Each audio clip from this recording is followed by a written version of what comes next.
Well, I was stunned by what he said yesterday because there's a certain point where it's disrespectful to the guy who currently is the starting quarterback in Miami. And if I'm Tua, I'm reaching out through back channels to Tom Brady and asking him to politely shut the F up.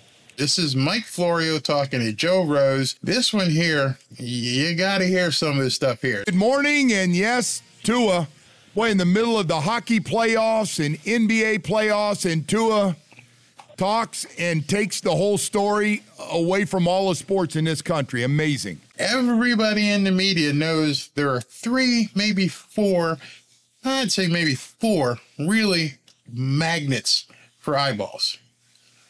Tua Tagovailoa, Aaron Rodgers, Tom Brady, Joe Burrow, and Patrick Mahomes. Not even Herbert.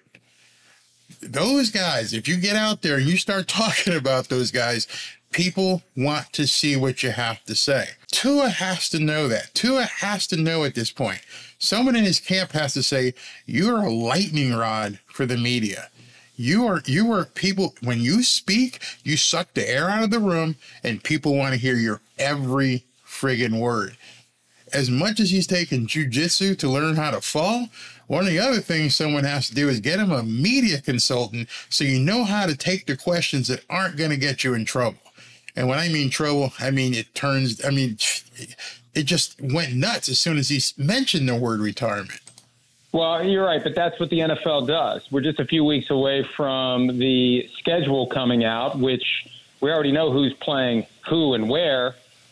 But when the win is applied, that becomes the biggest sports story in America as well. So, look, Tua Tagovailoa is a guy who moves the needle because of the fact that he's had multiple concussions, and every time he does, it becomes a national news story, not just a national sports story. And he comes out and says he considered retirement. He explained that he believes he's not at great risk of CTE because he believes that's something that happens more frequently when you've got repeated low-impact hits, offensive linemen, defensive linemen, linebackers. And, you know, there's a lot of interesting stuff that he said. The bottom line is this, Joe. Whether he's cleared to play or wants to play, at some point, if you just can't play, if you're out because your head strikes the ground, because the physics aren't on your side, that was a point you made when this was all happening, and you're concussed and you don't get cleared for multiple weeks at a time, the team's going to find somebody else. Bingo. Not me, not other people, the team. The team has to look elsewhere because the team has to keep moving. They can't rely on somebody who's not going to be on the field. Let's continue with Mike Florio here. I still am surprised they picked up the fifth-year option. Chris Sims and I were trying to make sense of that earlier this week. I really do think at some level they know that they need to have him in the right mindset going into his 4th season, and they didn't want him to be worried about his status for 2024. I think that's one of the reasons why they picked up the option. They're trying to help support him and help. And now, see, here we go again. The Dolphins are spending $20 million to help support him mentally. That's absolutely nuts. If he continues to have these issues, the Dolphins will find somebody else, because look around the NFL. Other than Kenny Pickett, who had 2 concussions last year, there's no other quarterback out there that we look at and say, we have to worry about head injuries with this guy. We have to worry about whether he's going to be available to play. Now, see what he just said? There's no other quarterback in the league, including Kenny Pickett. Do we have to wonder, are we going to have to worry about him playing? What do you think about his breakdown of the jiu-jitsu, trying to explain it the best that he could? I thought his press conference was really good, like you did. He's pretty honest about a lot of things. What do you think of the jiu-jitsu stuff? I think it all makes sense, but, Joe, there's a big difference between what you do when you're practicing jiu-jitsu and what you do in a game. Now, Chris Sims says that, you know, these high-end athletes are very good. They become very good at being conscious of what they're doing as they're doing it. But when you look at the hits that Tua took last year, the one against the Bills, the one where he got kind of flung and spun around 4 nights later in Cincinnati, the hit against the Packers on Christmas Day, I don't know what jiu-jitsu does to keep you from landing and hitting that way, because it all happens in a flash. Exactly. That's the problem that nobody is explaining, that you're learning how to fall. Okay, that's great. You're learning how to tuck your head, hopefully. You're learning how to play. You know, people are throwing you around. You're learning how not to get hurt. That's not a game situation. That's not with a 325-pound, 6'5" guy coming at you with 4.9 speed, looking to take your head off. Because you've got to get the snap, do your drop back, maybe do your play action fake, hit your receiver, and you're thinking, oh my God, I'm about to get hit. I better tuck my...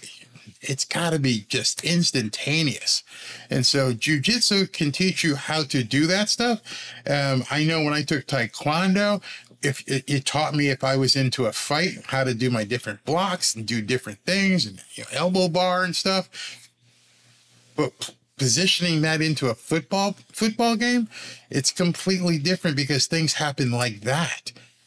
I mean, you don't just have to learn how to do it. You have to learn how to apply it in real time. It happens in a split second.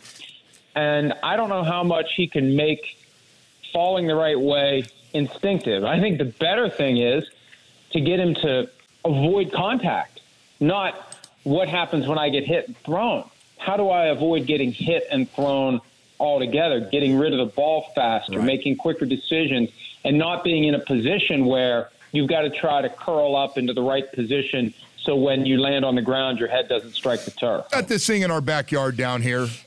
Tom Brady's living down here. He's got his kids down here. His ex is living down here. He just, when he talks, he never, so I get it almost every day, like, hey, Brady might be coming to the Dolphins, huh? I get almost every day because Tom just never says, guys, I'm friggin' done. Leave me alone. I promise you, I'm never coming back. How do you read into the Tom Brady stuff, whether he's talking to corporate America or anything else that leaks out? Well, I was stunned by what he said yesterday because there's a certain point where it's disrespectful to the guy who currently is the starting quarterback in Miami. And if I'm Tua, I'm reaching out through back channels to Tom Brady and asking him to politely shut the F up. Salty Tua.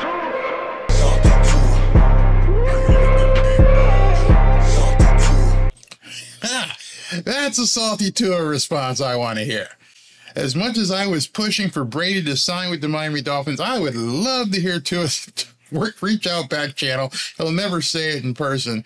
Maybe even have Tyreek say it, but hey, Brady, you know what? Shut the F up. Oh, God, how much would you pay to hear that conversation? That would be front news everywhere.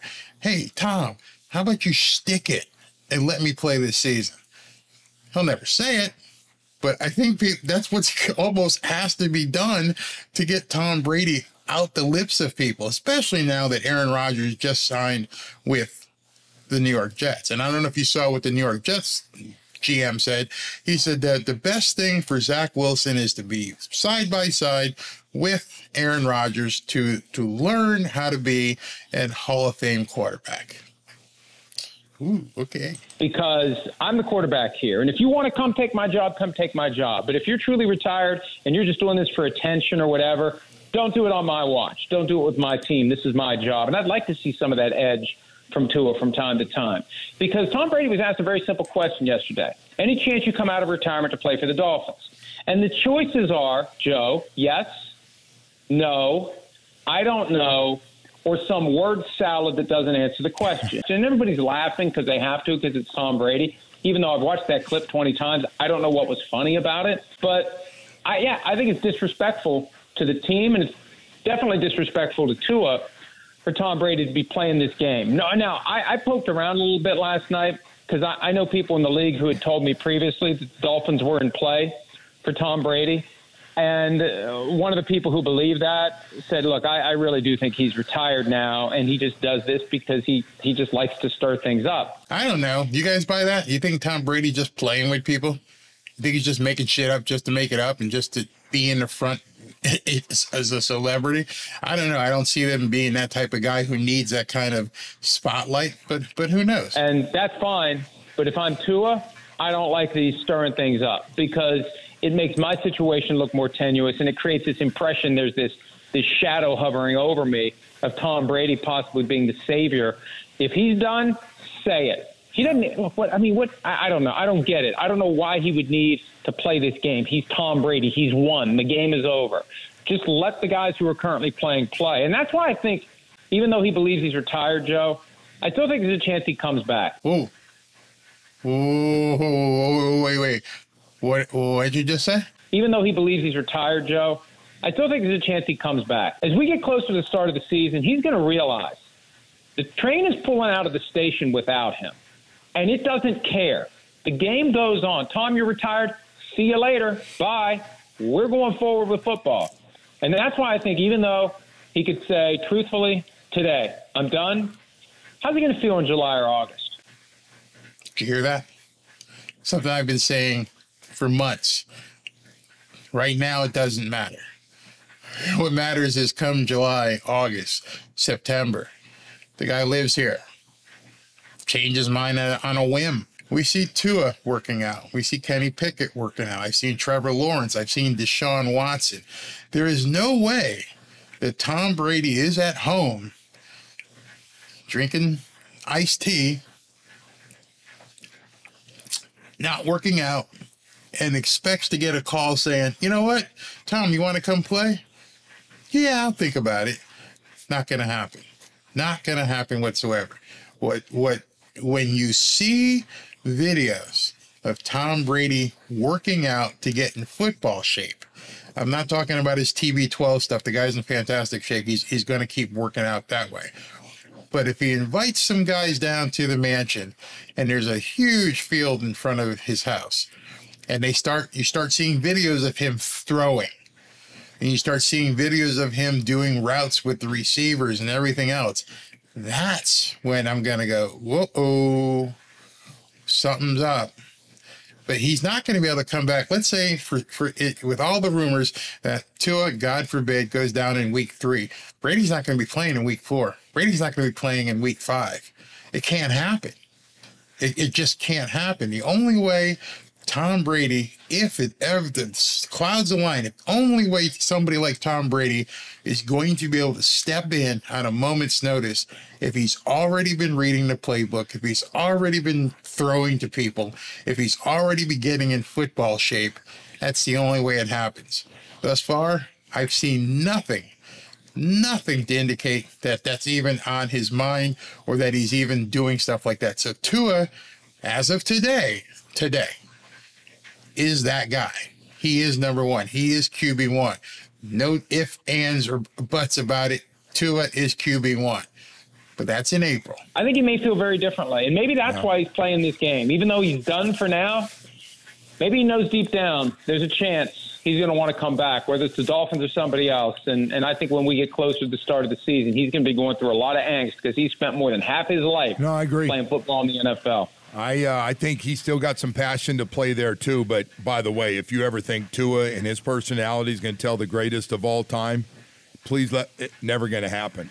Never. Wouldn't you like to see that, though? I mean, that's the thing. Like, sometimes, Tua's too nice. You know, he went through that Deshaun Watson crap a couple of years ago, and he just took it from Brian Flores and company.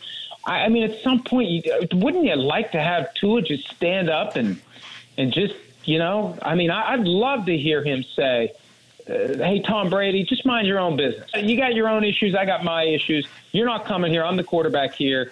You know, keep my team's name out of your mouth. I just think, of course, it'd be good for our business. Is anybody catching on to this Barry guy?